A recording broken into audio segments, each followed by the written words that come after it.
ऐकताय ना? सांगितलं ऐकणार ना? दादा काय सांगितलंय? रस्त्यावर कोणी थांबवू नका. ऐका दादा, पहिले ऐका ना. रस्त्यावर कोणी थांबू नका. आपल्याच गाड्या, पाण्याच्या खायच्या गाड्या येत नाहीयेत आणि इकडं काय तुमचं काय करत नाही?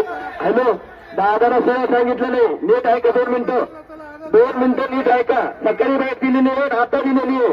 ज्याला रस्त्यावर बसायचो, ज्याला कुठं जायचं, कोणाच्या समोर जाऊन बसायचो, तर त्याने घरी जा. मला त्रास द्यायला आले असं तो. आणि ज्याला माझ्यासाठी आलेले ते मैदानावर बसा. समजलं? चला मैदानात, चला लगेच 2 मिनिटांमध्ये सगळे निघाल बसू.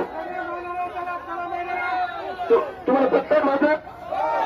अरे ऐका, आपल्याच मागे गाड्या, पाण्याच्या खायच्या ज्या गाड्या मागे थांबल्यात. मी काल 2 वाजेपासून ट्रॅफिकात, माझा आवाज तरी कळतोय तुम्हाला? समजून घ्या ना, सहकार्य करा ना. चला बरं.